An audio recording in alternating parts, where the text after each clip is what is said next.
What is up, Vloggy Vlog? Welcome back to our channel. So we have officially been parents for 1 month. Insane. I think now is a perfect time that we can start to talk about all the things that we find that are super useful and all the things that were a complete waste of money. I think I mentioned in our previous video when we're doing like a little nursery tour that we are so grateful and so lucky that we were gifted a lot of products from the companies. So we got an opportunity to test out a lot of things that I think otherwise we wouldn't be able to. We have multiple options for multiple things, and I think now we have a better understanding which things were necessary and which ones. And you guys said a lot of things that we wouldn't actually need, but I feel like there's a lot of things that we were told we wouldn't need that we also find super useful. But there's definitely things that I thought we'd be using every single day and we just don't use them at all. So. I just want to mention that obviously we're first-time parents and I'm a first-time mom, so I got just very excited about becoming a mom, and we invested a lot of time and efforts into, you know, making the nursery and like preparing all those products, which fortunately and unfortunately like turned out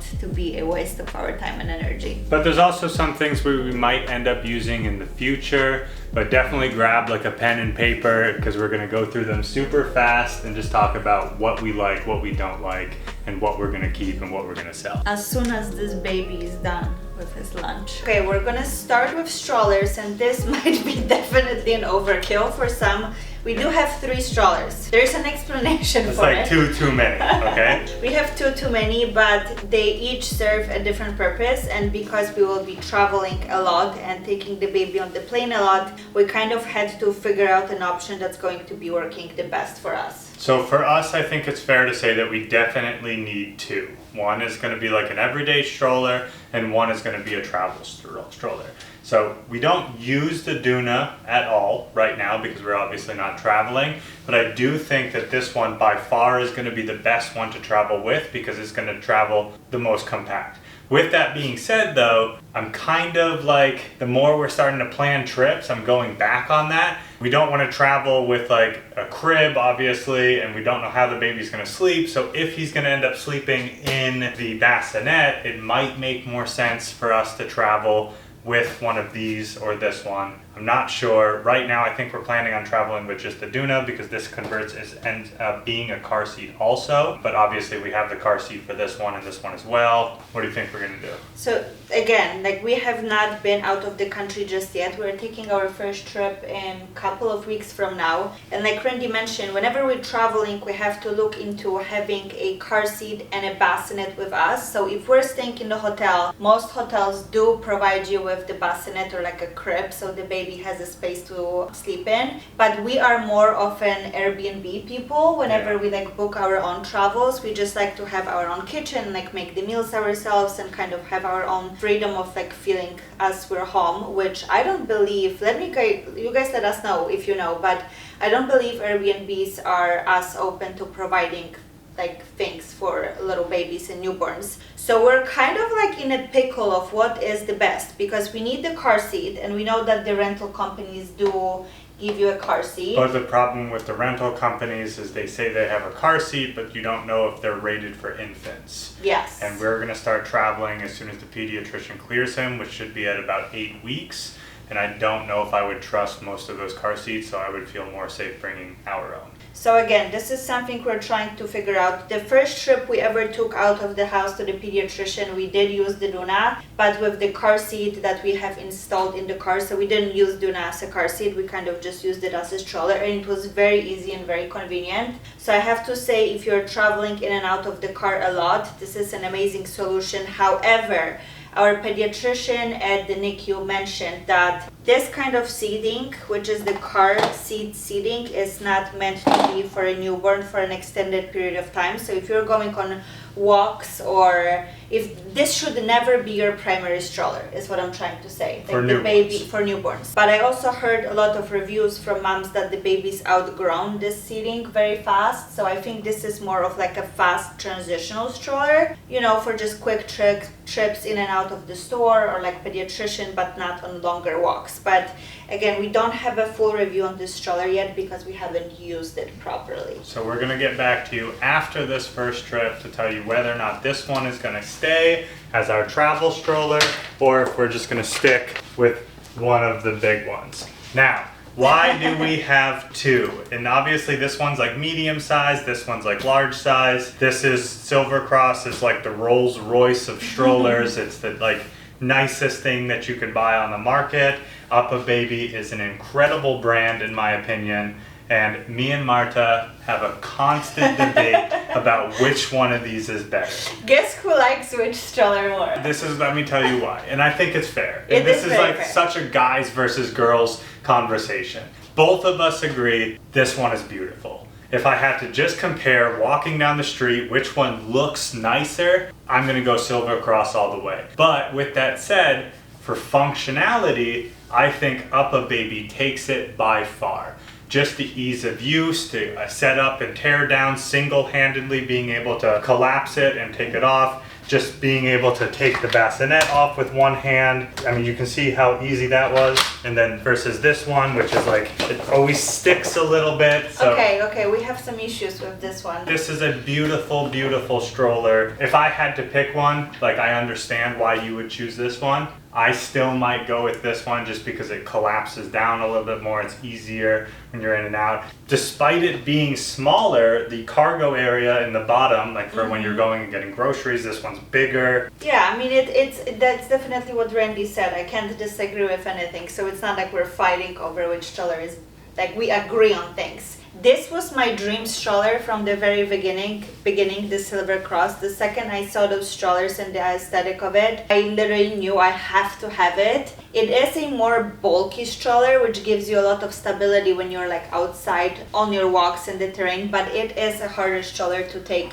to the car or if you're going like grocery shopping and stuff like that, because it just takes, it's very bulky. It takes a lot of space. It doesn't have much of a cargo space, but I would say it is very comfortable to walk and it looks beautiful. One thing you guys need to, because I know it kind of looks like an overkill with the amount of strollers we have, but we are, just this year, we already booked 3 trips on the plane, and I'm sure there's going to be more of them. This is just so far what we've, That's in the last 2 months of this year. Yeah, which I'm sure we're gonna do more of the trips, but my point being is that if you take so many plane rides and you're checking in the stroller, the chances of it getting ruined are so high. And I saw the videos of how the strollers come out of the cargo, and it is brutal. So obviously you would never want to take our nicest stroller through that. But also don't get us wrong, like this one's not a cheap stroller, Yes. right? This is still like a very, very nice stroller.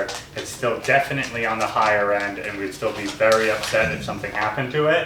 It's just nice to have a backup. It's Yeah. just nice to know that whenever we take those trips and go on a plane and the stroller ends up getting, broken, like we have a backup at home, so we don't have to, be stroller-less. To people who don't travel, it's probably not a big deal because if you're always at home, you're just using one stroller, not a big deal. But again, I saw so many videos of the strollers coming out of the planes, and I'm sure something is going to happen, so I am glad that we have a backup. So real quick, before we move on to the next thing, I think this is kind of like a must for everybody regardless. I don't think anybody would like debate you kind of need to have baby carriers. We have a few. This one is from a Wildbird. Mave. Oh, is it? Mave. Mave. And then we have, what other brands? And we have Wildbird as well. So something that I didn't know, some of the carriers are rated safe for newborns, some are not. So make sure that if you're buying a carrier, you look into the specs of it, because I was not aware of that. This one, Randy checked, so I Yeah, have it to says trust it's good you. on the inside. You just want to make sure that their head is secure and not moving around. But we're living in Miami right now. It's very, very warm outside. I still don't think I would choose this one as the one I walk around with because it's like putting him in a winter coat. We have a couple more that are a lot lighter but still snug. Look, his little feet's hanging out on the sides. It's perfect. What is this one? That's the Wildbird one? That's the Wildbird one that we have that I actually prefer using because it's very breathable. It's so thin. Whenever you strap it on, you use those parts that go on top here as a secure Head thing holder. for the baby. Yeah, you just secure baby's head with this so the baby's head doesn't flop around. but it's not as breathable as this one. So I think we're going to use both of them a lot for just different situations. Like when we go to Maine for fall, I think this one is going to be a nice one to use so the baby is warm and cozy. This one is great for the Miami heat. But this dude passes out the second he gets in it every single time, so I think he's a fan. Okay, now breastfeeding pillows. Randy is out of the picture because he doesn't have much to say about those. I do have two options. So I was using from the very beginning the butter one. It is so insanely soft. It's just such a nice breastfeeding pillow. It's super quick because obviously you just pop it on and you can breastfeed on the spot. So I have nothing bad to say about this pregnancy pillow, but I also wanted to have an option that clicks around your waist. So I heard a lot of wonderful things about, I believe this is called my breastfeeding friend, my breast friend. So I've heard a lot of wonderful things about this one because it clicks around your waist. So this is what I was using at the beginning of this video. So you can just basically click it on and then you put a baby on top of it. And I have to say, this is a complete game changer in the space of breastfeeding. So if you are breastfeeding, get yourself one of those, because the convenience of just not having to fix your pillow the entire time you're breastfeeding is amazing. And I can actually move around and like fix my legs whenever they fall asleep or whatever, and the baby just stays on it, the pillow stays in place. This is like 20 out of 10. Highly recommend to all your future moms. All right, I have to start with saying this, that do not waste your time on building or preparing a nursery for your baby for the first 6 months of their life. The baby is not supposed to be in a separate room from you for the first 6 months. So as you guys probably can tell, this chair that was in our nursery got moved into our bedroom and is used here for bottle feeding, breastfeeding, especially during the first weeks post C-section. I was sitting on this chair all day, all night because I wasn't comfortable laying down and getting up, and this chair obviously has an automated laying down situation, so I didn't have to struggle as much with getting myself up and down, and I just used it so much. So again, highly recommend. It is a little bit of a splurge. It's more on a more expensive side, but if you have the means, I highly recommend getting it. Now when it comes to bassinets, we ended up bringing 2 bassinets to our bedroom because both of us are awake and are dealing with the baby during the night, which I'm so grateful for, to have all that help.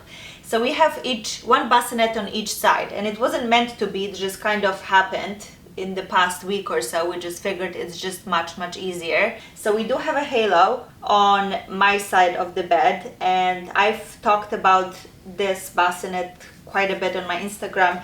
Our bed frame is going all the way down to the floor, so it was very hard to find a bassinet that is going to fit because a lot of them were standing kind of further apart, which means that the bassinet itself would be very far from the bed.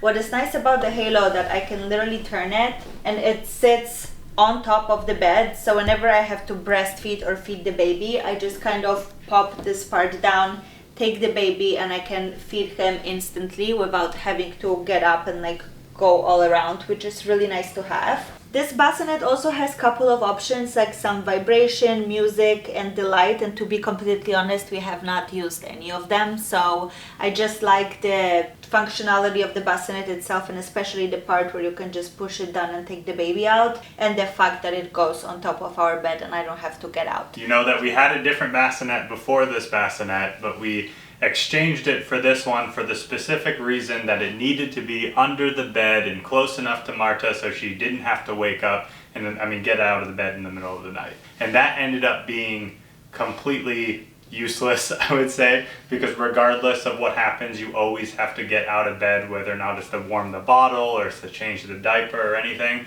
So it's like we have this nice bassinet that has all of the little features that you can have and have it come over the bed, but I really think that this one is just as useful, if not more. It's so easy to pick up and just move around the house. It weighs like literally nothing. I mean, Marta can still lift it right after the surgery because I think it's less than 20 pounds. The sides are super breathable, so you don't have to worry about him or her like having their face too close to the sides. So I would say that it's nice to have the other bassinet that has all the features, but we don't use the light in it, we don't use the vibration or the music or any of that stuff. This is probably all you need. This was the bassinet that is supposed to be in our living room so the baby can sleep next to us when we're working, but we end up just moving it from the living room to the bedroom, from the bedroom to the living room, and it's very light to do so. And because it's so, like this one, even if it wasn't tucked under the bed, would be so annoying to move around. It's heavy. If you like the aesthetic of this one or you like the functions of that one, both are really, really good options. Obviously, we were going for the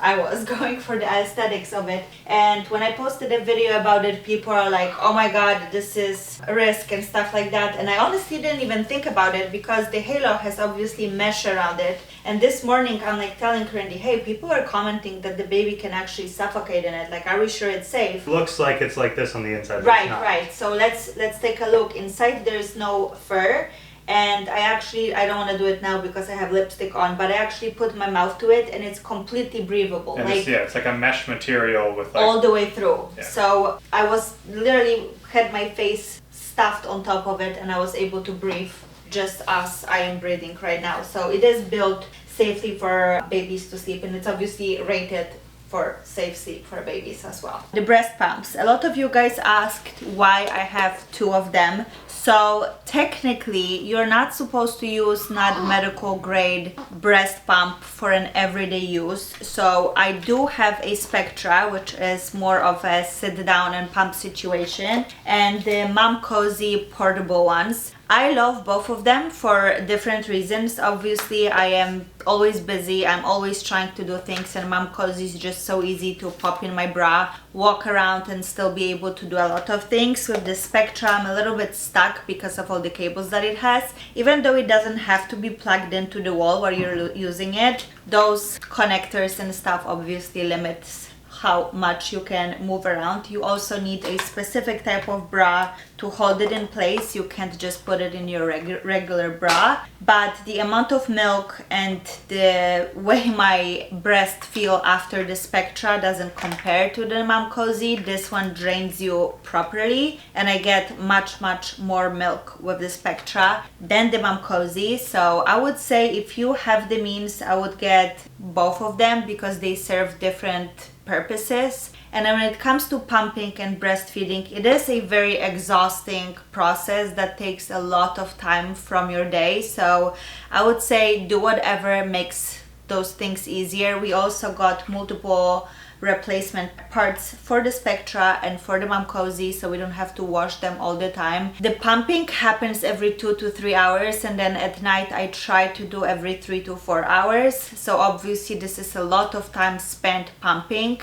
And again, I would just make it as hassle-free as possible. Also, I don't know if many of you know, but you can get your breast pump free through your insurance. There's many websites where you can just plug in your insurance, choose your breast pump, and it's gonna come to you free with additional supplies, and then every couple of months they will send you replacement parts for the breast pump so it stays, you know, fully functional throughout the duration of your pumping journey. So I would say, again, if you have the means, get both. I wouldn't use the Momcozy as my primary pump because it just doesn't do as good of a job as the Spectra does. Now, we also got, I caved in, you guys, and I got influenced, and I got the Snuggle Me Lounger. It's covered with the cloth on top, but the Snuggle Me Lounger is this color underneath. And I have to de-influence you on this one. It is a nice addition to have because you can just pop the baby and you know that the baby is, you know, staying cozy and safe in it. But I wouldn't say it's by any means a necessity. And if you don't have the means to spend the money on it, don't get it, because I think it is quite a waste of money. Wait, how much is this thing?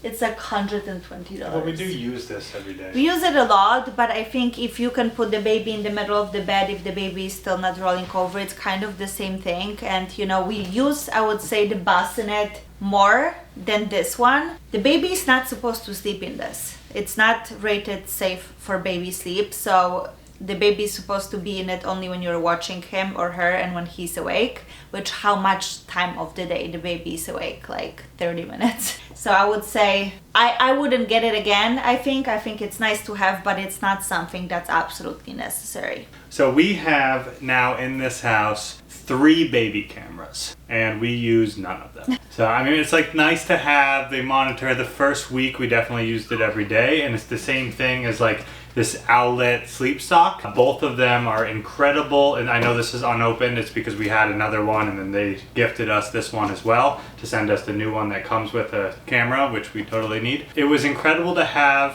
for the first week for sure, and we were constantly using the camera. Now we leave the camera set up, but it's not like we're monitoring them all the time. With that being said, we live in a 2-bedroom apartment, yes. So it's kind of excessive for us to do that because I'm never like really out of sight from him. If I was back in Texas in the Texas house, then for sure I would Absolutely. definitely use these way more. I still like the idea of the sleep sock. Like, he doesn't sleep in bed with us or anything, but I think we were talking about this earlier, that it's so difficult when you're trying to like breastfeed in the middle of the night or bottle feed and you're so exhausted and you're like trying to stay awake and you're falling asleep, and I feel like that's when a lot of accidents happen. Mm-hmm. I do feel like while you're in that phase and he's waking up every hour and he's cluster feeding, it's nice to have that sleep sock on just in case, like if something was to happen and you were to like roll over on top of him or something, it has something that an alarm's going to go off just in case he stops breathing or anything like that. With that being said though, it's not something I see us using for more than a couple weeks. I think we did at the beginning because obviously coming from the hospital and not having experience with babies, really we were like, okay, like what do we do, what's going on, and we're both a little bit more terrified. I think after the first week when we kind of learned the cues that baby is giving us and kind of learned what he needs and what we need to give him, we kind of chilled out a lot. We are also not like very neurotic people. Like, yeah. I think, you know, we're not worried about every single peep that he makes and stuff like that. Well, one of course, us a little more than the other. it is a very nice addition to have. If it is also a little bit pricey, I believe. I don't know how much is the monitor and the sock.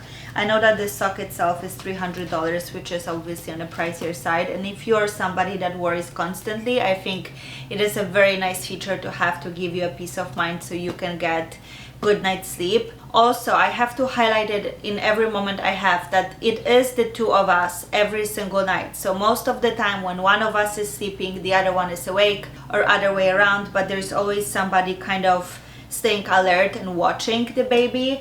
So I think that also helps with us being a little bit more relaxed and calm. If you're a single parent or if your significant other is working and you're the sole caregiver for your baby, I think the sock could be an excellent addition to give you that peace of mind that you don't have to worry that the baby is sound and safe. Burp cloths, absolute must. Get like hundreds of them. We have them laying all over the house, and obviously whenever baby is bottle fed or breastfed, he is spitting out of his mouth and there is breast milk everywhere. So a lot of moms said we're not gonna use it. I would say the absolute opposite. Get a lot of them, have them laying around the house. You don't want to just like wipe your baby's face with a random t-shirt that you have or sock laying on the ground, you know. So it's just nice to have them all over the house. And also a lot of moms said that this changing peanut is a waste of time, and I would have to say the opposite. We use it for obviously the diaper changes. It is nice because it is easy to clean, which I don't think it's a feature that we actually use because it's always covered with something on top. So I got those little liners to put on top. It is very cold. The material that it's made of, I don't know what material it is. It's very soft, but it gets very cold, and for the first,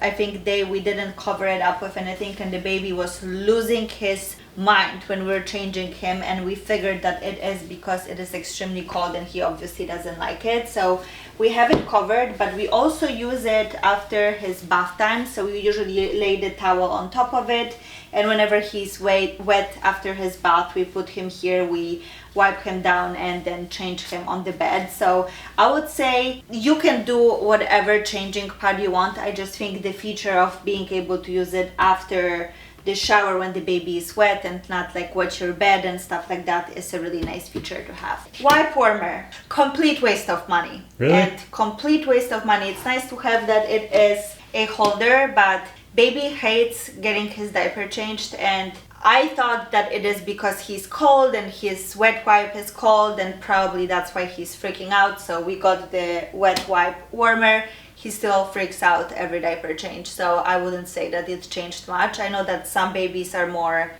sensitive than the others, but I would say for us it is a waste of time. Okay, this I feel like was an absolute must at the very beginning. You know what, actually I kind of want to take that back. We did use it a lot in the first couple days for the pumps and stuff, but now I just feel like it's just holding stuff and we don't actually really use it. Yep, I agree. Yeah. I always put my pumps during the night on top. Yeah, it's nice to have something that a bedside table does the exact same thing. Yeah, but we kind of lost our bedside tables because it's all taken by baby stuff on both sides. So this is kind of nice to have, to put my pumps on top, and I can easily just move it to the bed. But and honestly, again, it just sits here. It's kind of a waste. It's a waste. I don't think it's needed. Now, something that is super needed. Here's my complaint about this. A trash can is definitely needed for sure. But you need a trash dumpster. You need a dumpster inside of your house because the amount of diapers that we go through is concerning. I don't understand how this little thing can produce. I mean, we fill this thing up every 2 days. Yeah. And there's always diapers just around the house, like this one, because we forget to put them in. It's not right next to the changing table because we just moved everything over there. The only thing I'd say that I don't like about this is it's supposed to be self-sealing and all of that where you push it in. But you have to stuff your full hand in there. Yeah, and then you turn it and you can see it turning, but it doesn't actually really do anything. It doesn't work the way it's supposed to. Well, I would have to say that his diapers don't smell yet. Yeah. So I think this serves a good purpose when the diapers smell, but the diapers are not smelly just yet. But with that being said, the one thing we do keep all around the house is hand sanitizer. So after we touch our diapers. Or wash your hands. Or wash my hands. Okay. Alright, last couple of things I was gonna mention is the bottle washer, which I think is nice to have because it's just much faster than the dishwasher, and I guess it gets to the temperature that the dishwasher doesn't, so it's nice to sterilize the bottles, but I don't think it's a necessity. I don't even think it's needed. I mean, it's good to have, but it's not big enough. If they made one that was industrial sized, which then you would just have a dishwasher. The problem is that we never know what to feed him, and we'll give him 2 ounces because we don't want to waste milk. Then we'll give him another 2 ounces in another bottle. So it's one feeding, sometimes we'll go through 3 bottles. Yeah. So I think what is a super necessity is buying figuring out what bottle your baby likes the best, which what we did was we bought a couple different ones on Amazon, let him pick the one he likes and then return the other ones, which I don't know if we should say we return used bottles, but either way, that's what we did. And then we bought a whole bunch of bottles that work for him. But I would say that you need to use the dishwasher no matter what. Because at the end of the day, we have 20 bottles that he used for his feedings, and we're not going to use that little bottle washer 4 at a time. It's just... Which if you have any, guys had so many incredible tips and tricks that if you have any suggestions on how to limit the amount of bottles that we use without washing them, I'm just paranoid about mixing the milks from the fridge with warm milks and stuff like that. So we're just going through a lot because every time we warm up the milk, we put it in a new bottle, or whenever we pump and use that bottle once. I don't know. It's also he's going through fits of cluster feeding right now where he's eating every hour, and then we're not going to use the same bottle that we used for the previous one. I think once he becomes more regular, where it's every 3 hours or something like that, and he's on a schedule and eating higher volumes, it will be a lot easier to use that bottle washer. But right now it's just, I don't know. It's we use it maybe once a day, but we still have to run the dishwasher no matter what. Yeah.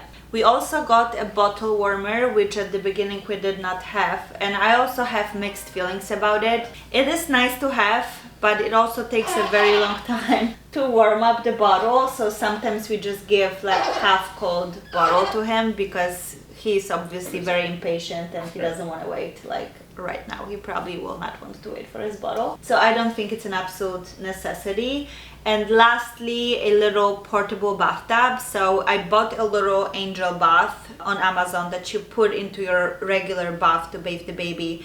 But then you have to fill up the entire bathtub, and then you put this little angel bath thingy on top of in the water in your bathtub, and it's just I don't know, it just sounded like so much work. So we got instead a portable bathtub that we kind of fill up in the sink and put it on top of the island in the kitchen. That has been working out fantastic for us. It is very quick. And it has Baby a loves temperature it. gauge that's built into it, which is kind of nice.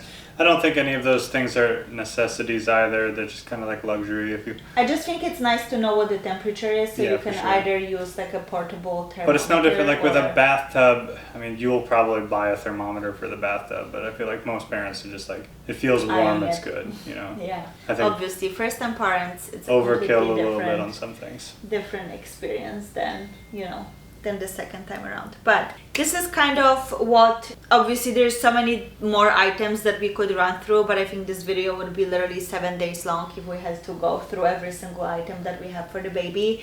If you're interested in part 2, we would be more than happy to do it and just kind of go through all the additional things that we didn't touch on. But also, we're going to go back to putting out some more content that's not just all about the baby. Let's do some day in our lives in Miami and some other stuff as well. I know a lot of people want to see more of us and what we're doing as well as just this little dude, so... We've been kind of limited to the house life for the past couple of weeks, but we're now finally getting out, planning our trips and all of that, so our lives are going to get way more exciting, especially that we're going through all of it looking through this little guy's eyes, and it's just going to be so nice to show him the world around and like do all those things with him and take you guys along. So thank you for watching. And We we'll love see you. in the next one. Bye.